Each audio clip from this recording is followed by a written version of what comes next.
Have you ever looked up at the sky, maybe on a sunny afternoon or during a quiet evening, and spotted a plane gliding gracefully above? You squint your eyes, trace its path across the clouds, and for a split second, your mind wonders. How many people could be inside that flying machine right now? Is it a couple dozen? A few hundred? Or maybe so many that it's comparable to the entire population of a small town? Well, the answer is far more fascinating than you might imagine. Because not all planes are built the same, and the number of passengers they can carry depends on their size, design, and the role they were built to play. From tiny private jets carrying only a handful of passengers to massive flying behemoths that can fit nearly 1,000 people, each aircraft tells a story of human innovation, ambition, and the never-ending quest to conquer the skies.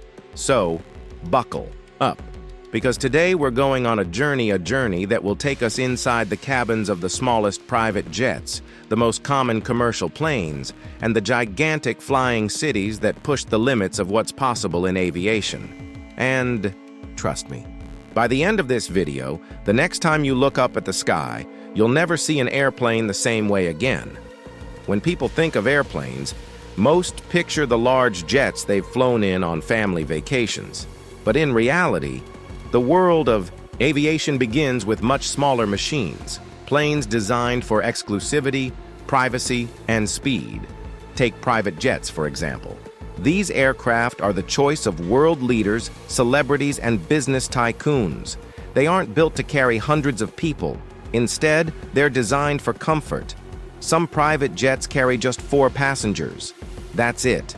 4 seats, maybe a small table, a mini kitchen, and enough legroom to stretch out and relax.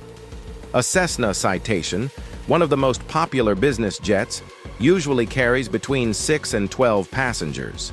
Inside, the cabin feels less like a plane and more like a luxury lounge. Plush leather seats, polished wood tables, ambient lighting. It's the kind of place where billionaires sign contracts or presidents discuss matters of state. And here's something you might not know. Because of their small size, private jets can land at airports that bigger planes can't even think about using. That means they can take off from a runway in a remote location, land in a small regional airport, and get their passengers closer to their final destination without the hassle of crowded terminals. Then there are slightly larger planes, commuter turboprops, and regional jets. These aircraft, like the Embraer ERJ family or the Bombardier CRJ series, carry anywhere between 30 and 70 passengers. They're the kind of planes you might take on short flights from one city to another, connecting you to bigger airports where the jumbo jets await. So, on the smaller end of the spectrum, planes can carry as few as 4 people, or at most, a few dozen. But of course, that's just the beginning. Now let's move into what most of us are familiar with. The medium-sized aircraft. These are the planes that dominate domestic air travel in the United States, Europe, and much of the world. Think of aircraft like the Boeing 737 or the Airbus A380. If you've ever flown on airlines like American Airlines, Southwest, Delta, or United, chances are you've been inside one of these. The Boeing 737, for example, has been flying since the late 1960s and is the best-selling commercial airplane of all time. Depending on the version and seating arrangement, it can carry anywhere between 130 and 200 passengers. The Airbus A380 family offers similar capacity. These planes are the workhorses of the skies. They're designed to handle short and medium-haul routes, which means flights that last anywhere from 1 hour to maybe 5 or 6. And because they're so versatile, airlines use them everywhere, from quick hops between neighboring cities to cross-country journeys. Inside, the cabins are familiar. Rows of economy seats, overhead bins stuffed with carry-ons, a few rows of business class up front. Nothing extravagant but efficient. These planes are the backbone of modern air travel, connecting millions of people every day. But as impressive as they are, they're just the middle ground. To see the real marvels of aviation, we need to look at the giants. When we think of jumbo jets, one name comes to mind immediately: the Boeing 747. nicknamed the Queen of the Skies. The 747 revolutionized air travel when it first took flight in 1969. Suddenly, airplanes could carry hundreds of passengers across oceans and continents, making international travel more affordable and accessible. A typical Boeing 747 can carry about 400 to 500 passengers, depending on its seating layout, and walking inside one feels like entering a small, floating city. 2 aisles, multiple cabins, staircases leading up to an upper deck. This was aviation luxury at its finest. But even the mighty 747 isn't the largest. That title belongs to the Airbus A380, the largest passenger aircraft ever built. The Airbus A380 is a double-decker giant. Picture an entire football field, now imagine that size, but flying. Depending on how it's configured, the A380 can carry anywhere between 500 and 850 passengers. Yes, you heard that right. 850 passengers in a single airplane. That's more than the population of some small American towns, all flying together through the skies at 35,000 feet. Inside, the A380 is more than just rows of seats. Some airlines have outfitted them with private suites, onboard lounges, cocktail bars, and even showers. Emirates, for example, turned the A380 into the ultimate symbol of luxury travel, where first-class passengers could literally take a shower at 40,000 feet. It's not just transportation, it's an experience. Now here's where things get interesting. A plane's maximum capacity isn't just about how big it is, it's about how it's configured. Let's take the Airbus A380 again. In its most luxurious layouts, with spacious first-class suites and wide business-class seats, it might carry closer to 500 passengers.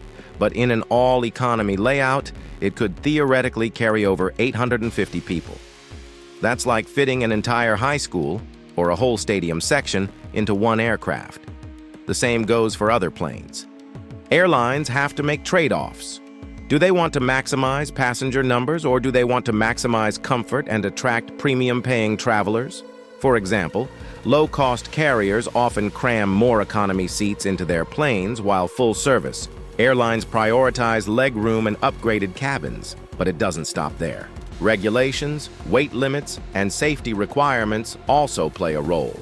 Even if a plane technically has the space for more people, airlines must ensure they can evacuate all passengers quickly in case of an emergency. That's why you'll never see a plane just endlessly stuffed with seats. It all has to pass strict safety tests. Of course, not all planes are built for passengers.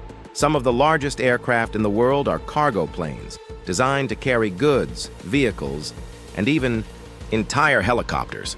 The Antonov An-225, for instance, was the largest plane ever built before it was destroyed in 2022.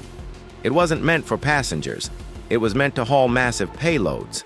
But if it had been converted into a passenger aircraft, it could have carried well over 1,000 people. There are also specialized planes used for unique purposes, like military transport aircraft.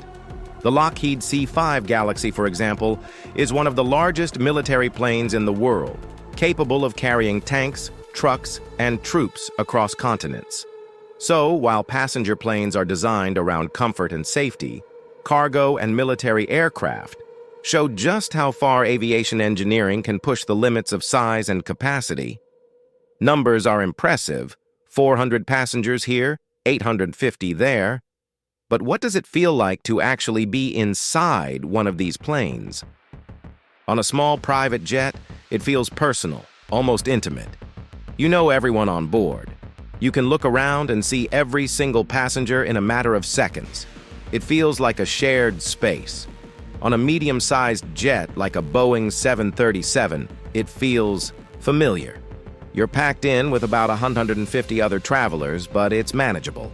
You know you're sharing the plane with strangers, but it doesn't feel overwhelming. Now, compare that to a jumbo jet. Boarding a Boeing 747 or an Airbus A380 feels like stepping into a flying mall. The sheer number of people, the multiple boarding gates, the endless rows of seats. It's almost hard to comprehend that all these people are going to be in the same metal tube for the next 10 hours. In some ways, it feels like a small floating city. One where everyone has a seat, a meal, and a destination waiting for them. So the next time you look up at the sky and see a plane, think about this. It might be carrying just a handful of people, maybe a family flying together on a private jet. Or it could be carrying hundreds upon hundreds, entire neighborhoods worth of people, all flying together, thousands of feet above the ground. Every plane tells a different story. Every plane has a different purpose. And together, they form the incredible world of aviation, a world where human beings can now travel across the globe in hours, something that would have been unthinkable just 100 years ago. So whether it's 4 people or 850, airplanes continue to amaze us with what they can achieve. And if you'd like to explore more mysteries of aviation, like how planes actually fly, how meals are prepared on board, or what really goes on inside the cockpit, make sure to subscribe and share your thoughts in the comments below. Until then, keep your eyes on the skies and let your imagination soar higher than ever before. Thanks for watching. Don't forget to like the video, share it with your friends, and subscribe to the channel for more amazing stories from the world of aviation.